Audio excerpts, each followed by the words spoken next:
we're talking about a movie that's creating a lot of buzz at the Cannes Film Festival, Rafiki is significant for a number of reasons. It's the first Kenyan film to ever compete here.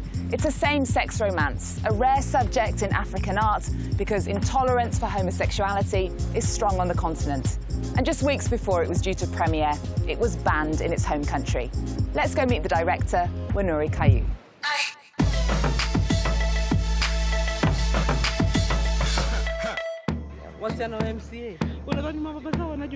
Lakini kilichonishangaza, kuna Wakenya ambao kidogo wanaishtumu serikali kwa sababu ya msimamo wao wa ndoa ya jinsia moja.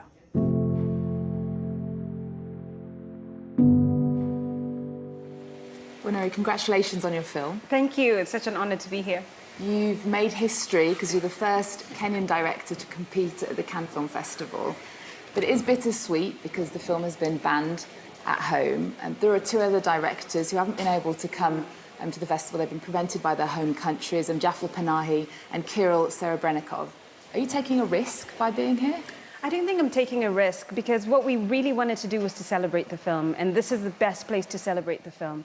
And while the film was banned, it's been relatively quiet, and more than anything, we've had an overwhelming amount of support from the cast and the crew and general Kenyans who are really excited about the film coming to Cannes. So that's what we're bringing forth. We're bringing forth the excitement of the people who are behind us and kind of just like not paying attention to those who are not.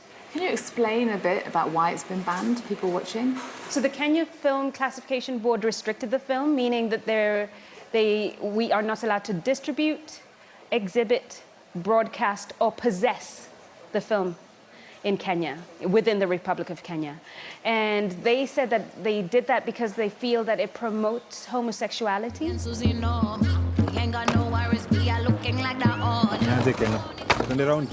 Kupatiza vitu zote unataka, pesa kwa bank, mortgage.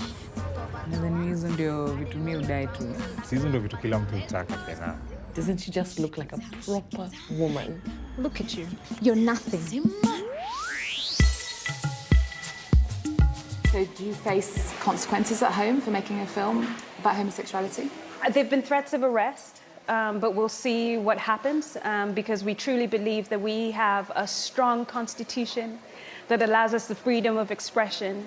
And although our constitution is very, very young, it's only 8 years old, we do have rights to express ourselves, and we fully, fully believe in our constitutional rights as artists.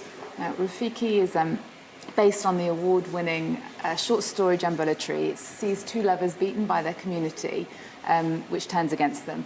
Why did you want to tell this story?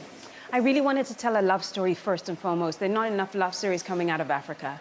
So it was really important for us to be able to tell a really tender, soft, innocent, kind of naive love story about these girls. And despite all the difficulties they go through in the film, I feel like there's such love and such tenderness between the two main characters. Then that's what we wanted to glorify. That's what we wanted to put forth. That's what we really wanted to celebrate. The idea of young love.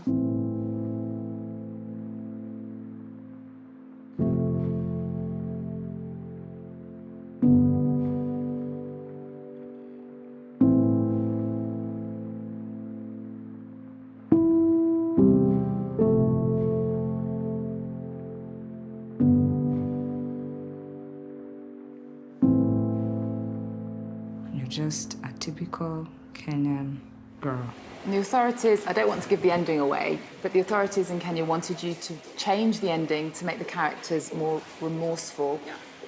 How positive do you feel about the future for gay rights in Kenya? I feel like there's a future for gay rights in Kenya in time, and we're working towards it. Right now, there's a court case about decriminalizing homosexuality that's going on in Kenya. And we believe that once we begin to live the spirit of our national anthem, which says peace, love, and unity, once we begin to really, really understand the meaning behind the words and the weight behind those words, then I think that we will be living a more African lifestyle, a more Kenyan. That would be in keeping with the national norms and values. You studied in the United States. I did. You could have stayed there to make films, but you chose to go back home to Kenya, where it's more difficult. Tell us about that choice.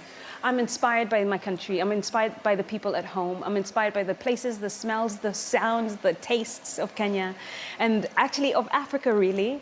And that's the place that I mostly want to tell stories about. That doesn't mean I don't want to tell stories or make films in other places in the world. I'm just inspired most by the African continent. When I started to write my own science fiction and fantasy, I was surprised that it was considered un-African. So naturally, I asked, what is African? And this is what I know so far. Africa is important. Africa is the future. It is, though. And Africa is a serious place where only serious things happen. And you've done a lot of firsts for Kenya. Your short film, Pumzi, is said to be Kenya's first science fiction film. But you talked also about, when you made that, people said it was un-African. Yeah. Why is it un-African, and what was your reaction to that? I think that it's kind of curious because we're trying to figure out what the definition of African and un-African is. It's not defined by us because we're very clear about how we live and how proud we are of the work that we celebrate. And we are African, so anything that comes from us has to be African. There's no other way about it. It might not be done often, and sometimes it's not accepted, but it doesn't make it any less African. And those are the challenges, or those are the things that we're challenging, the ideas and the concepts around definition of identity. I found the perfect soil sample and planted the mighty seed. It's growing. Soil sample. The one you sent. The box with no delivery note. I didn't send anything. Reported to security and move on. You're the co-founder of a media company called Afro Bubblegum. It focuses on things that we might not expect, as you say, that against the stereotypes of African art. Tell us about it. So Afro Bubblegum is more than just a media company. Right now, it's even a genre. People are describing their work as Afro Bubblegum art if it is joyous, or if it is fun, or if it is frivolous. Artists, whether in different forms, are beginning to say, my work is Afro Bubblegum work. And we're so glad, we're so proud that we launched this word into existence and people are claiming ownership of it. So is that the future of African film? I think the future of Africa is joyous, and I think the future of Africa is hopeful. So the future of Africa is definitely Afro Bubblegum. Wanuri, you're making history here at the festival. What's it like? How are you feeling being here? I'm so excited and incredibly nervous at the same time. It's a bag of mixed emotions, but what has been kind of sustaining us, the images that has been sustaining us, is this image of young African women walking the red carpet, young African women presenting their work and finding our space here, because we believe we have a space here. Good luck. I wish you the best of luck. Thank you. Thank you so much. I appreciate it.